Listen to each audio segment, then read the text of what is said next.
So eto na nga po mga idol, Japan B-League, malaking pagkakamali na isuspinde ng isang game ang ating pambato na si Kai Sotto. Bumagsak ang kanilang viewers. Kai Sotto makakapaglaro na sa next game ng Koshigaya Alphas kontra sa koponan ng Kyoto Hanaris. And before that kaibigan, huwag niyo po munang kakalimutan na i-like at i-subscribe ang ating YouTube channel and then pahit na rin ang notification bell. Maraming salamat po. Well mga kaibigan, maraming mga Filipino fans si Kai Sotto ang nalungkot nga po dahil nung huling naging laban nga po ng Koshigaya Alphas kontra sa koponan ng Utsunomiya Bricks ay hindi po nakapaglaro ang ating pambato na si Kai Sotto.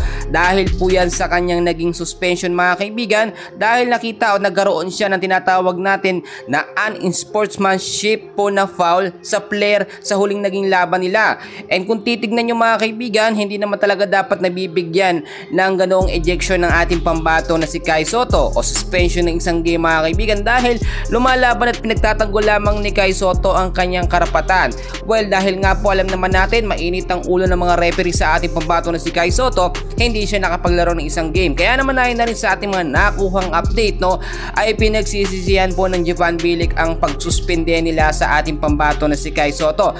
Bakit kamo? Bumagsak po kasi ang kanilang viewers, which is sa mga Filipino fans ni Kai Sotto ang nagbibigay ng maraming views dito nga po sa Japan B-League. And very obvious naman mga kaibigan, kapag may laban si Kai Sotto, maraming mga Filipino fans ang nag-aabang at nanonood. Pero magandang update mga kaibigan, sa next game nga po ng Koshigaya Alphas kontra sa koponan ng Kyoto Hanaris ay makakapaglaro na ang ating pambato na si Kai Sotto. At syempre kasama pa rin siya or kasama ulit siya sa sinasabi nating starting 5 lineup ng Koshigaya Alphas.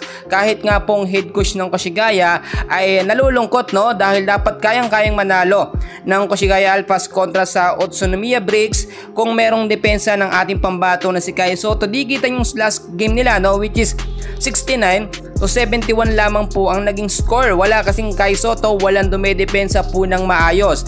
Well, nasayang man ng isang araw, hindi man nakapagpakitang gilas ang ating pambato na si Kai Sotto dahil lagi siya ng pag-iinitan. Babawi naman si Kai Sotto mga kaibigan.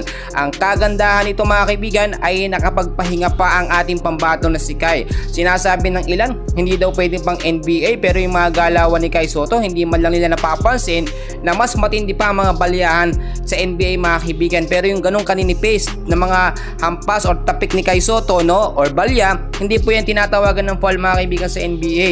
Dito lamang sa Japan B-League maselan sila sa ating pambato na si Kai Sotto. Konting tapik, konting dikit, tinatawagan po agad ng foul. Palibhasa, mabilis nilang napapansin si Kai Sotto at gusto po nilang ma-foul out. Well mga kaibigan, dahil pa natin kaganapan, please huwag nyo kalimutan na i-like at subscribe ang ating channel. Maraming salamat po.